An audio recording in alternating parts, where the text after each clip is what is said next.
નમસ્કાર, આપ જોઈ રહ્યા છો નેશન પ્લસ ન્યૂઝ. હું છું આપની સાથે હેતલ ભગત. બીસીએ પેપર લીક કાંડમાં પોલીસ ફરિયાદ દાખલ કરવાની માંગણી સાથે એનએસયુઆઈ તેમજ CYSS વિદ્યાર્થી સંગઠન દ્વારા સૌરાષ્ટ્ર યુનિવર્સિટીમાં હલ્લાબોલ સાથે રામધૂન બોલાવી સૂત્રોચ્ચાર કર્યા હતા.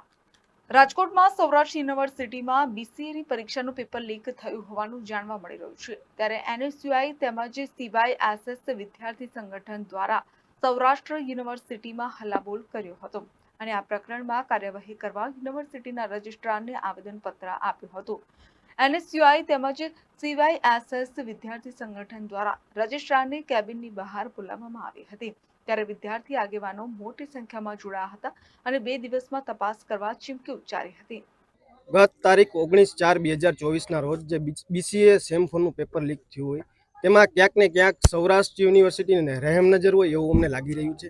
આટલી વાર વિદ્યાર્થીઓ સંગઠન દ્વારા વારંવાર રજૂઆત કરવા છતાં પણ આ જાડી ચામડીના સત્તાધીશો ક્યાંક ને ક્યાંક પોતાની રહેમનજર આમાં રાખતા હોય એવું અમને લાગી રહ્યું છે.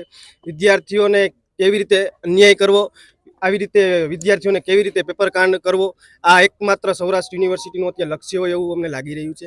ક્યાંક ને ક્યાંક આટલા બધા દિવસ છતાં પણ કોઈ યોગ્ય પગલાં લેવામાં આવ્યા નથી. એટલે ક્યાંક ને ક્યાંક સૌરાષ્ટ્ર યુનિવર્સિટીના જાડી ચામડીના સત્તાધીશો આમાં ક્યાંક ને ક્યાંક સંડોવાયેલા હોય એવું અમને લાગી રહ્યું છે.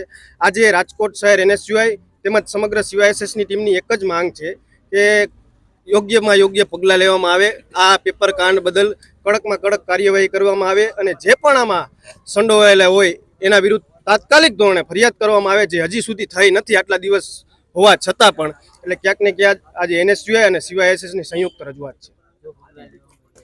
જો પગલાં લેવામાં નહીં આવે તો વિદ્યાર્થી સંગઠનો આવનારા દિવસોમાં રોડ પર પણ ઉતરશે અને સૌરાષ્ટ્ર યુનિવર્સિટીનો ઘેરાવ કરશે, એ મારી તમને ખાતરી છે.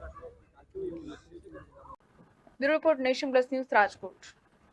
સમાચારોના સતત અપડેટ માટે નેશન પ્લસ ન્યૂઝના યુટ્યુબ ચેનલને સબસ્ક્રાઇબ કરો, બેલ આઇકન દબાવો અને ફોલો કરો ઇન્સ્ટાગ્રામ, ફેસબુક અને ટ્વિટર પર.